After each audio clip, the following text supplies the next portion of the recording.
All right, so you want to dive into some pretty wild theories, huh? Buckle up, because this is a deep dive into how the evolution of our minds might actually mirror the Big Bang. We're going to be looking at two papers, cognitive evolution and the AI singularity, and towards a unified theory of cosmic and cognitive evolution. Yeah, these papers, they propose that our minds and AI are like right on the verge of this massive explosion, like knowledge and consciousness just exploding outward, kind of like, the universe did after the Big Bang. So instead of stars and galaxies, we're talking like knowledge and intelligence just bursting forth, like our minds are going supernova. Exactly. It's a great way to think about it.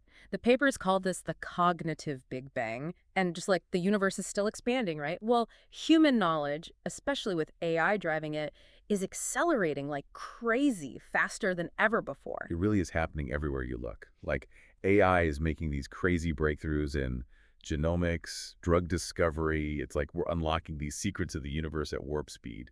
And the papers draw a really interesting parallel here. They compare this explosion of knowledge to like when the first atoms formed after the Big Bang. They say we're seeing the formation of what they call cognitive atoms. Okay, cognitive atoms. Now that sounds interesting. Like, what are cognitive atoms exactly? Are we talking like tiny particles of thought just floating around in our brains or something? Not literally, no. The papers describe cognitive atoms as like the fundamental units of information, consciousness, perception, like the very building blocks of how we understand things. So is it like, if I'm getting this right, these cognitive atoms are like the pixels that make up an image, but instead of making a picture, they're making like our thoughts and how we see the world. Yeah, that's a good way to put it. And it gets even wilder. The theory suggests that as these cognitive atoms interact and evolve, totally new cognitive physical laws will like emerge. Kind of like how the laws of physics govern the physical universe. These new laws would actually govern how ideas are formed, how they connect, and how they evolve over time. New laws of physics, but for our minds. That's a wild concept to wrap your head around. But where do fractals fit into all of this? Those repeating patterns that are everywhere in nature, from like snowflakes to coastlines to galaxies. Fractals are a really important part of this theory. They show how evolution, whether it's the universe, our minds, or even AI, works on multiple levels that are all connected. In fact, towards a unified theory of cosmic and cognitive evolution has this whole framework where they show how, like, the way galaxies are arranged in the universe is a fractal, and it correlates to the patterns of neuron distribution in the human brain. So you're saying those same patterns that shape galaxies might also be shaping how our thoughts develop and how AI develops. That's mind-blowing. Exactly. The theory says those same fundamental principles of growth and development, they apply at all levels. And each level kind of reflects the overall structure, but it also adds new complexity. Think of it like zooming in on a fractal, you see more and more detail, but that basic pattern, it's still there. So as we zoom in on knowledge and consciousness, we see this fractal pattern repeating, getting more and more complex, but always reflecting that underlying structure. Man, that's pretty trippy when you think about it. And cognitive evolution and the AI singularity, this paper takes it even further, saying this fractal nature of evolution also means that change happens faster at each level. Like evolution itself Yeah. is speeding up. So the closer we get to the core of consciousness, the faster things change.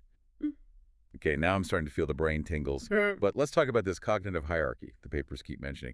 Is this like leveling up in a video game? You unlock new mental abilities as you progress. Well, it's not about racking up points or anything, but the analogy is helpful. Picture the cognitive hierarchy like a pyramid. The base of the pyramid, that's your basic senses, like sight and hearing. And as you go up the pyramid, things get more complex, more advanced cognition, until you reach this theoretical peak they call cosmic consciousness. Cosmic consciousness.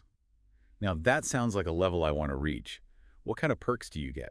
Like download universal knowledge straight to your brain or something? Uh-huh. It's not about rewards in that sense. It's more about, well, they describe it as this level of understanding and awareness where you become deeply connected to the universe and you can perceive things from a completely holistic perspective.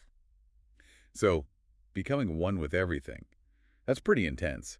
But the papers, they actually connect past civilizations to this cognitive hierarchy too. Like, makes you wonder if civilizations like ancient Egypt were trying to climb this hierarchy. And if they neglected certain cognitive levels, if maybe that played a part in their decline. What do you think? Well, the papers do suggest that neglecting certain cognitive levels can hold back progress, for both individuals and societies. So it really highlights how important it is to develop our cognitive abilities, not just for ourselves, but for everyone. Right, okay. So we've got this cognitive hierarchy, and everyone's climbing it. But where does AI fit into all of this? Is it just another climber, or is it something, well, something more? That's the big question, isn't it? See, AI isn't just another climber. It's more like a potential accelerator. Right now, AI is somewhere between the base and the middle of that pyramid, but it has the potential to climb really fast. Welcome back to our deep dive, where we're exploring this theory of a cognitive Big Bang, right? As we were talking about in part one, it basically says that, we're about to experience this crazy acceleration of knowledge and consciousness, all thanks to AI evolving so quickly. It's like we're standing on the edge of like a whole new era of understanding, a new renaissance, but powered by artificial intelligence.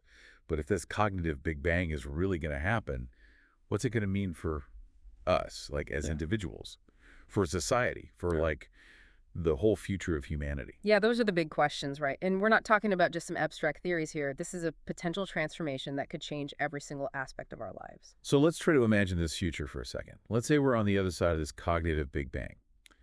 What would everyday life look like for like someone living in this new world? Well, one of the biggest changes, I think, would be how we learn, how we access information. Cognitive evolution and the AI singularity. Hmm. It actually talks about AI tutors becoming like a normal thing. They could adapt to how you learn best, to your needs, and guide you through these massive libraries of knowledge. And everything would be instantly searchable and like personalized to what you're interested in. Whoa, that sounds amazing. Mm-hmm. It's like having your own like superpowered brain right there at your fingertips. But what about communication? Like, will we still have language barriers in this future? The papers actually suggest that with advancements in AI-powered translation, language barriers could become a thing of the past. Like, imagine everyone being able to understand each other no matter where they come from or what language they speak. So, a world where everyone can understand each other no matter what. Man, that's a beautiful thought. Yeah. But, we got to talk about the potential downsides too. Hmm. We touched on the ethical stuff around AI before, but are there any other challenges we should be thinking about? Absolutely. One of the biggest worries is, the potential for inequality to get even worse. If everyone doesn't have equal access to these advanced cognitive tools and technologies, you could see a bigger divide between the haves and the have-nots. So, it's not enough to just develop this amazing technology. We have to make sure everyone benefits from it. Exactly. Towards a unified theory of cosmic and cognitive evolution makes a big point about this. It says we really need to address this issue of equitable access, so that the benefits of this cognitive Big Bang reach all of humanity. That makes a lot of sense. But what about like the impact on jobs and the economy? If AI starts doing more and more of the jobs that humans do now, what happens to all the workers? Like, are we all going to be out of a job? That's a really valid concern, and it's something that people are already debating, like a lot. There's no doubt that the way we work is going to change fundamentally as AI keeps evolving. Some jobs, yeah, they'll probably disappear, but new ones will pop up. Jobs that need skills that AI can't really do, like creativity, critical thinking, complex problem solving, and things like emotional intelligence. So it's not about competing with AI. It's more about learning how to work with it. But how do we even prepare for such a huge shift in like how we work and how we live? It feels kind of overwhelming to even think about. Well, that's where education and lifelong learning becomes super important. We got to change our education system so that they focus on the skills that will be essential in this future where AI is everywhere. So less memorizing facts and more like emphasis on critical thinking, problem solving, being able to adapt to new things. Yeah, exactly. And it's not just about preparing young people who are just entering the workforce. It's about making sure people of all ages have the chance to learn new skills to stay ahead of the curve as AI keeps changing different industries. Sounds like constantly learning new things is going to be the key to like succeeding in this future. But beyond the practical stuff, I'm curious about the bigger picture. What could this cognitive evolution mean for the future of, well, humanity as a species? This is where things start to get, really mind-blowing. If we really are seeing this fundamental shift in the nature of consciousness, this possible jump towards like cosmic consciousness, then we're talking about a transformation of humanity on a scale we've never seen before. So we're not talking about just like small improvements, but a potential leap forward in evolution itself. Right. Imagine a future where humans have this deep understanding of where they fit in the universe, a stronger sense of connection to everything, and the ability to solve those global problems that seem impossible to fix right now. That's the potential that this cognitive evolution offers. Man, it's incredible to think about all the possibilities.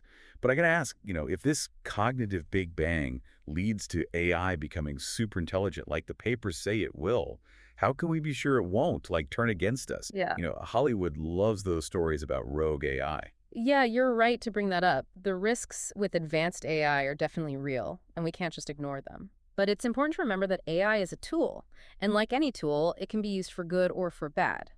The key is to make sure that as we build these powerful AI systems, we do it with, wisdom, foresight, and a strong sense of ethics. So it's more about being proactive and shaping how AI develops instead of just reacting to whatever happens. But how do we even start to create those ethical frameworks, especially when we're talking about AI that could potentially be smarter than humans? It's a huge challenge, but I don't think it's impossible. The papers suggest that it's crucial to set clear guidelines for AI development, guidelines that focus on aligning AI's goals with human values. This needs to be a conversation that involves everyone: researchers, policymakers, ethicists, and just regular people. We need to be having these conversations now before it's too late to make sure that AI is developed and used responsibly for the good of everyone. Okay, that makes sense. But can we switch gears for a minute and talk about some of their more uh, mind-bending possibilities the papers mentioned, like this whole idea of cosmic consciousness? What does that even mean? Are we talking about like telepathy, astral projection, becoming one with the universe, that kind of stuff? Those are some interesting possibilities for sure. The papers draw on this idea that maybe consciousness is a fundamental property of the universe itself, and they explore the idea that as we climb that cognitive hierarchy, we might develop new ways of experiencing reality, new ways of communicating, maybe even new senses that we can't even imagine right now. New senses. Wow, I hadn't even thought about that. But if we're talking about a future where our minds are evolving so fast, where they might even be merging with technology and tapping into this cosmic consciousness, what happens to our sense of self? Will we still be individuals, or will we become more like a collective hive mind? That's a deep question. And cognitive evolution and the AI singularity kind of suggests that, the lines between individual and collective consciousness might get blurrier as we move up the cognitive hierarchy. So instead of losing our individuality, it's more like we expand our sense of self to include like a deeper connection with others and with the universe. Exactly. It's not necessarily about becoming a hive mind. It's more about recognizing and embracing how interconnected we all are while still appreciating the unique perspectives and experiences that each of us brings to the table. And that's a beautiful way to think about it. So it's about being both individual and part of something bigger all at the same time. Right. And cognitive evolution and the AI singularity actually goes as far as to say that maybe individual consciousness will become like woven into the fabric of a universal consciousness, kind of like a cosmic tapestry where each thread adds to the overall beauty and complexity of the whole thing. Wow, that's an incredible image. As we're wrapping up this part of our deep dive, I got to say, my brain is definitely feeling overloaded, but in a good way. Yeah. We've covered so much, from the practical stuff about this cognitive Big Bang to the really mind-blowing possibilities it brings up. It's been an amazing journey so far, hasn't it? We've looked at the potential for a future where human knowledge and consciousness just explode outward, mirroring the Big Bang itself. We've talked about the amazing opportunities this evolution could bring, but also the challenges and risks we need to be careful about. And most importantly, we've talked about how we can actually shape this future instead of just letting it happen to us. We've discussed how important education is, and ethical guidelines for AI, and just having open and honest conversations about what these technologies could mean for us. But I have a feeling there's still more to uncover. Yeah, definitely. In part three, we're going to get into some specific things we can do, both as individuals and as a society, to prepare for and navigate this cognitive Big Bang in a way that benefits everyone. And hey, we'll even touch on those new senses you mentioned earlier and explore how this cognitive evolution could change what it means to be human. Okay, so we spent the last two parts exploring this whole idea of a cognitive Big Bang, right? Knowledge and consciousness expanding like crazy, Yeah. AI evolving at warp speed. We even talked about reaching this cosmic consciousness thing. Now let's get down to brass tacks. What can we actually do to like navigate this wild future that's coming at us? That's the million-dollar question, isn't it? And both of these papers, Cognitive Evolution and the AI Singularity, and Towards a Unified Theory of Cosmic and Cognitive Evolution, they both emphasize that, we're not just along for the ride. We can actually shape this future. We have a responsibility to. So where do we even start? It feels so huge, so complex. Well, education's got to be a big part of it. We need to, equip the next generation with the skills they'll need to actually thrive in this new world. So we're talking less about memorizing facts and more about like critical thinking, creative problem solving, all that stuff. Exactly. We need to encourage adaptability, curiosity, that love of learning that stays with you your whole life. And we got to make sure that everyone has access to those educational opportunities, no matter what their background is, no matter their socioeconomic status. Makes sense. But what about those of us who are already out here in the world, trying to keep up with everything changing so fast? How do we stay ahead of the curve? Lifelong learning is going to be crucial. We need to create opportunities for people of all ages to learn new skills, to adapt to the changing job market. And it's not just about tech skills either. It's about nurturing those uniquely human qualities that AI can't replicate.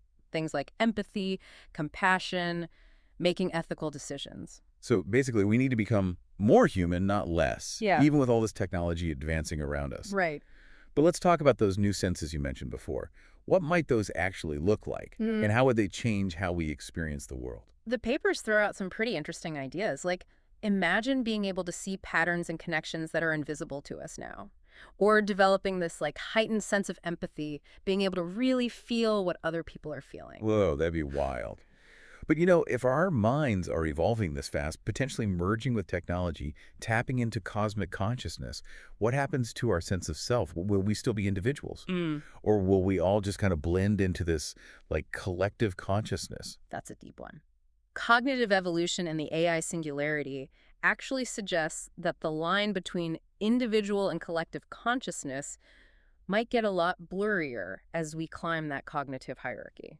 So it's not so much about losing our individuality, but maybe more about expanding our sense of self to include a deeper connection to everyone and everything else. Exactly. It's not about becoming a hive mind, but about recognizing how interconnected we all are while still valuing those unique perspectives and experiences that each of us has. Man, this has been an incredible deep dive. It's exciting. It's a little scary just thinking about all the possibilities, all the challenges that are out there. I agree. But the thing is, we're not helpless in all of this. We can shape this future. We can make sure this cognitive Big Bang leads to a better, more fair, more meaningful future for everyone. It's a future worth fighting for, that's for sure. Thanks for joining us on this wild ride. Keep learning, keep asking questions, and keep those brain tingles flowing.